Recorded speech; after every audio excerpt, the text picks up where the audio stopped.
Pranam Sultram shared on her BBC yesterday the inspiring story of an activist and school teacher, Prudence Crandall, who established the first school for African American girls in 1833 in Connecticut in the northeast of the United States. But unfortunately, after many racist attacks from white villagers, to protect the life of her students, she was forced to close the school just 1 year later. Meanwhile, in the south of the US, slavery was still full force till 1863, or in some states till 65. I really don't know enough about slavery in the US, and I will not pretend anything here, but I'd like to share with you an experience I had in the south of the US that presented a completely different view of America than I knew before. Learning about slavery in the US is learning about racism at the same time. If you want to understand racism in America, you have to understand the source of it.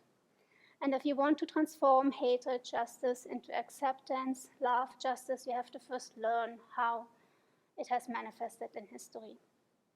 About 2.5 years ago, I had the opportunity to visit the Whitney plantation in Louisiana. A student of ours who was a resident of Louisiana invited me to that plantation. I thought to share with you some of what I have learned. The Whitney plantation, as you can see in the picture. So the Whitney plantation is the first museum in the US dedicated solely to memorialize slavery. It opened in 2014.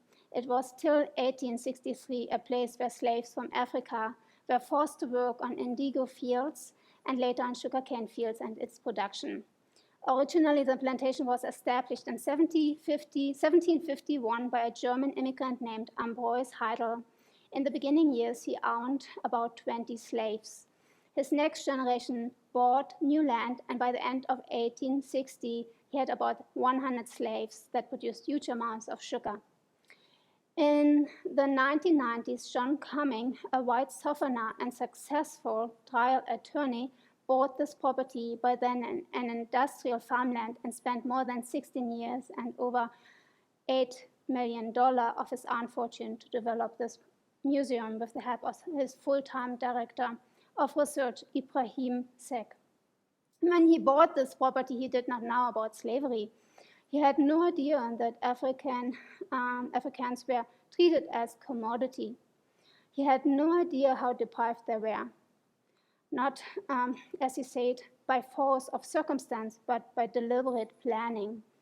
Therefore, both founders hoped to educate people on the reality of slavery in its time and its impact in the United States today. Ibrahim Sek said, "People need to understand what happened on these plantations. It is not just a way of putting the guilt on someone. No, we don't need that. We need to understand," he said, "today why we have so many problems in America, why so many people are in jail, why so much poverty, black people being shot and killed like game. All that was rooted in slavery. And if you don't understand the source of the problem, how can you resolve it?" To understand life of the plantations, it's helpful to learn from those who were enslaved. The autobiography of the former slave, Harriet Jacobs, helped me to understand, to bring alive the buildings, the statues, the monuments I saw. The book, Incidents in the Life of a Slave Girl, written by herself, has many very useful information that was very emotional for me to read. Harriet was a child when she was a slave, just like these young children you can see in the picture.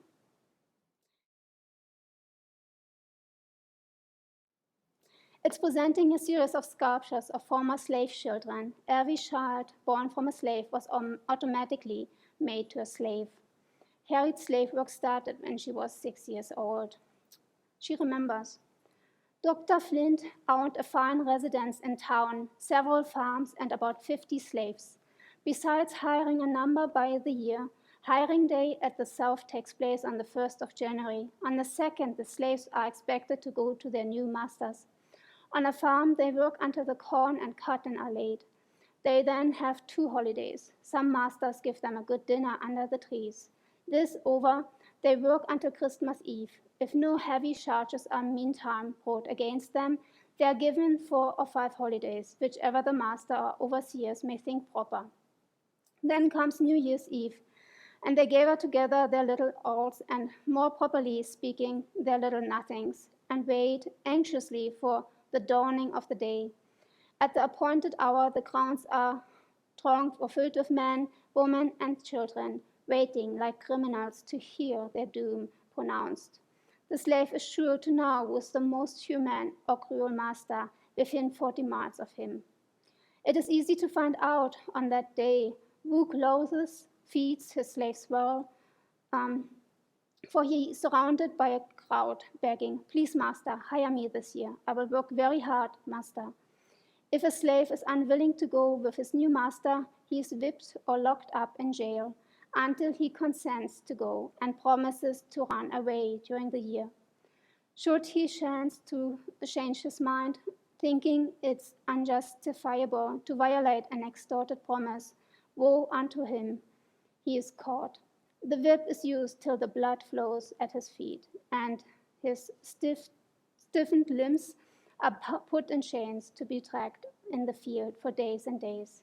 If he lives until the next year, perhaps the same man will hire him again, without even giving him an opportunity to go into the hiring ground.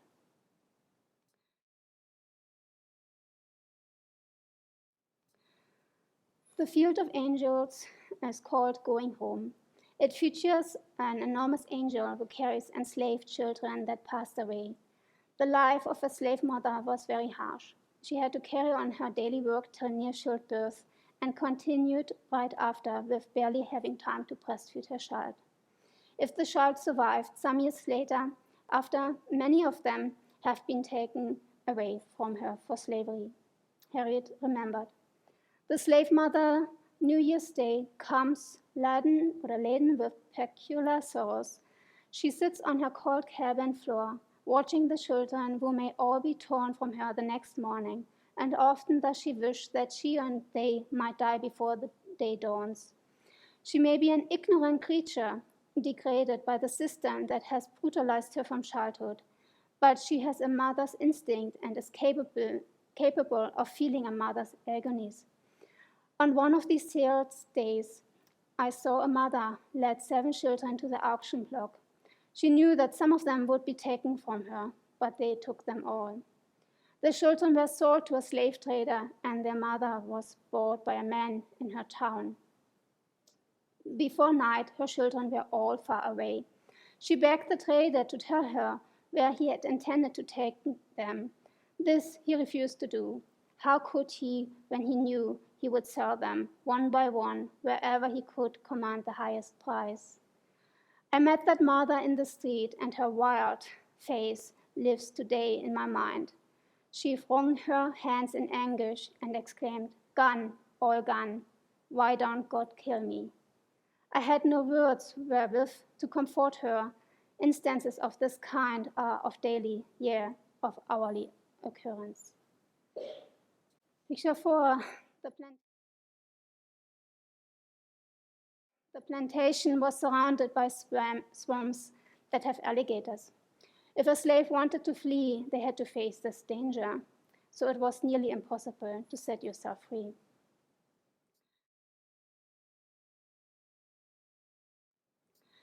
These large, huge vats contained boiling liquid sugar for plantation processing. The temperatures in the south are already very, very high. Imagine working on these boiling, huge vats day after day for long hours on end.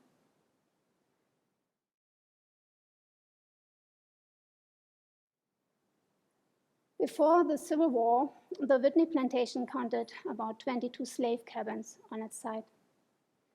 Slaves had an outside kitchen to serve themselves, but also to cook for the white owners.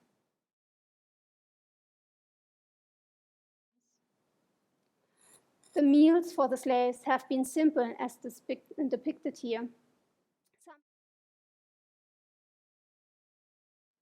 Some female slaves cooked even for their owners' pets. Being a cook did not mean that your life was easier, as we will learn from Harriet. Dr. Flint was an epicure. The cook never sent a dinner to his table without fear and trembling. For if there happened to be a dish not to his liking, he would either order her to be whipped or compel her to eat every mouthful of it in his presence. The pure, hungry creature might not have objected to eating it, but she did object to having her master cram it down her throat till she choked. They had a pet dog that was a nuisance in the house. The cook was ordered to make some Indian mush for him. He refused to eat, and when his head was held over it, the froth flowed from his mouth into the basin. He died a few minutes later. When Dr. Flint came in, he said the mush had not been well cooked, and that was the reason the animal would not eat it. He sent for the cook and then compelled her to eat it. He thought that the woman's stomach was stronger than the dog's, but her sufferings afterwards provided that he was mistaken. This pure woman endured many cruelties from her master and mistress. Sometimes she was locked up, away from her nursing baby for a whole day and night.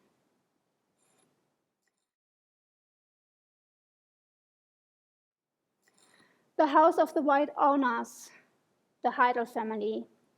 Here, female slaves had to perform several duties such as cleaning, serving food and drinks, fanning the masters while they eat, washing and ironing clothes, taking care of all the needs of the children.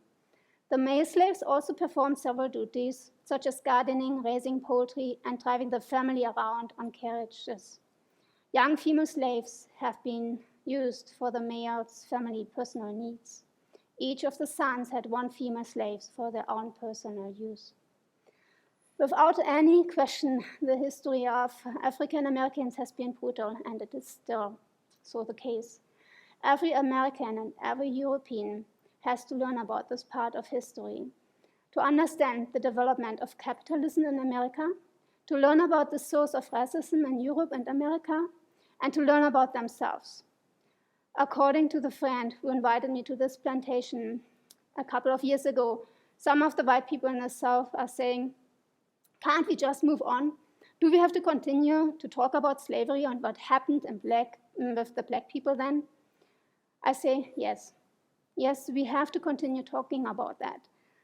Like Ibrahim Seck said, if we don't understand how the problems of today were rooted in slavery, how can we solve these problems?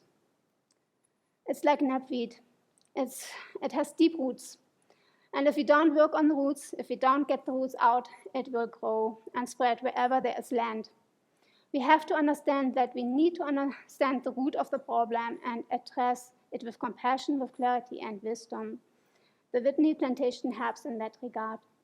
It helps to open our hearts, to be a witness of this historic history of the black people in the US. Thank you.